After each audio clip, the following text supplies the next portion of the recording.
Cadel Evans here appears to be the rider from Silence Lotto, Phil, who has gone down. Drama at the Tour de France. An Aussie hero takes a tumble but fights on till the end. Look at that. That is the hard way to start your attempt to win the Tour de France in the Pyrenees. As the Cobra cuts through for his second stage win. But here comes the Cobra now. He's coiling again. There it is. It's all over. I've just won 2 stages. Today it is owned by Ricardo Rico. All eyes are on the health and condition of the Tour's #1. Don't let anyone touch my left shoulder. Get in the way. As the Tour takes another turn to the Pyrenees. Nobody cares at all. They're all going for it. This is the country of the orange people.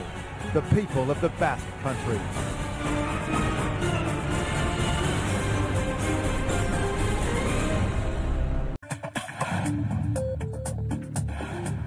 Here's where the riders will travel today, from the city of Pau to deep in the heart of the Pyrenees. The Col de Tourmalet at 2,100 metres is a real backbreaker, followed by the mountaintop finish at Hautacam. The valleys of the lower Pyrenees served as a prelude to what was to come. Some riders may have been excused for feeling nervous on the slopes that carried the peloton to the legendary Tourmalet. This is where CSC controlled the peloton. The aim to possibly launch Carlos Sastre into a perfect position. Kim Kirken showed no signs of cracking. Not so Alejandro Valverde. A heavy pre-tour schedule had finally caught up with the Spanish champion. Well, Cadel Evans only has to do one thing today, Phil. He's got to cover the moves. He's got to see who's going to be the rider to attack and just has to sit there and bide out his time. But Jens Voigt is still on the front of this group.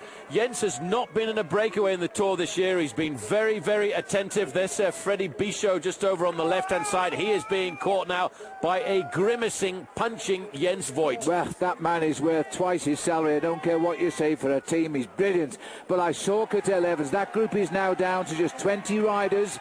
Denny Menchoff is still there. Evans is still there. The yellow jersey is still there. I think he's having a much better day than yesterday for Kim Kirken. This is the leader. He deserves his moment on top of the Col de Tourmalet. One of, if not the most famous climb in the history of the Tour de France. And Remy Di Gregorio sees the banner on Bastille Day and he storms the mountain. Well, this is one of the legendary climbs of the Tour de France, first introduced into the Tour in 1910 to toughen up the race. It's certainly toughening up the race here in 2008, and Remy de Gregorio, Phil, gets himself 20 points, maximum points over the summit there. They're inside a kilometre to the summit. They haven't lost any ground or time. Look at Cadel Evans, #1. He's looked very, very smooth. Ricardo Rico is here, 191, the American sensation this year. Christian van der Velde, he's not in any trouble at all. Let's have a look at Kirken's face. He's concentrating. He's on a better day. It's not showing any signs of emotion at all. It's just plain concentration. Sitting in third position there is Carlos Sastre, and that's why this work is being done here this afternoon by Team CSC. On the right shoulder of Sastre in the orange jersey is Denny Menchoff. There, a little bit further over there, you can see Christian van der Velde.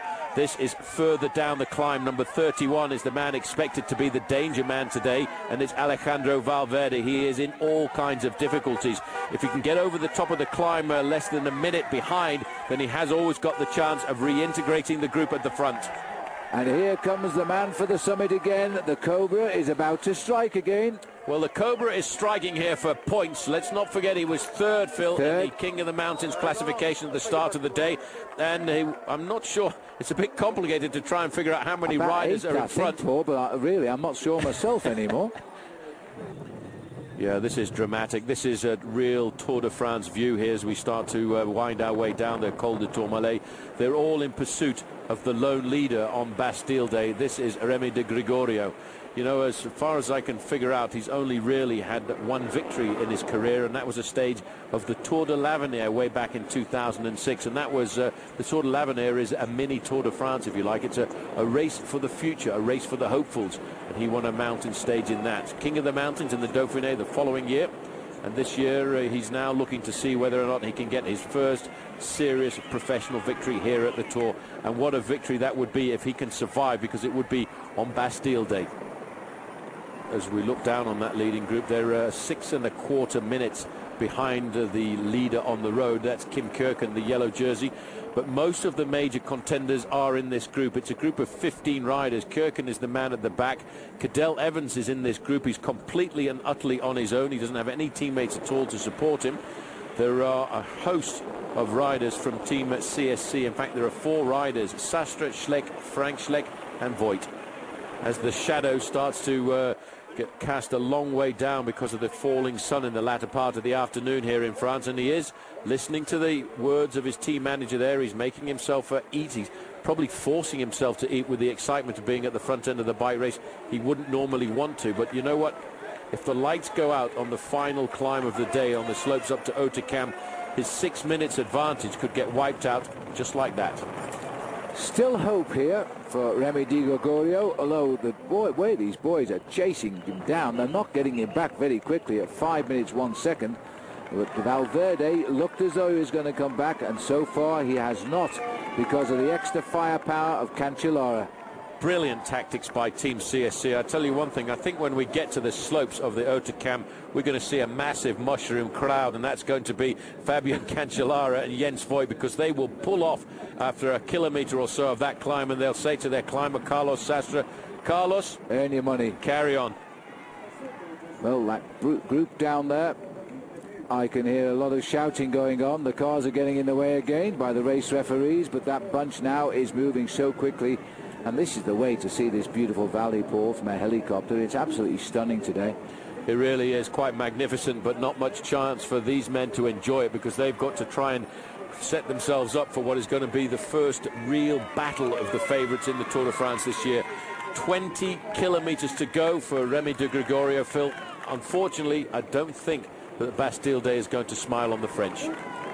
It's going to be a huge battle in a minute, Phil, and I really don't know which way it's going to go. Kim Kirken is not showing any emotion at all. He's been on the defensive, but he's never really had to do very much of an effort to stay in with this group. He's always been there, and he's never really looked in any kind of difficulty. No, I think he's had a harder time holding on the flat roads than he had going up the Tourmalet, because he doesn't seem to have the speed that Jens Voigt is stamping out.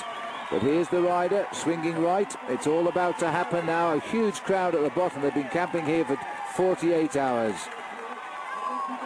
43 seconds, 14 kilometres to go. We are now on the climb of Hautacam. A Frenchman has got this far anyway. Well, on the Bastille Day for the French, it's their major national holiday, and they were hoping to see the French success. Well, at the moment, they're seeing the race dominated by a Frenchman, but behind it's being dominated by a team. The race and the chase is being dominated by Team CSC Saxo Bank, and they are trying to pull this all together for their man Carlos Sastre. Fabian Cancellara and Jens Voigt have been absolutely superb. Almost single-handedly, Jens Voigt blew the race apart on the slopes of the Tourmalet. Now, Phil, it's all going to happen.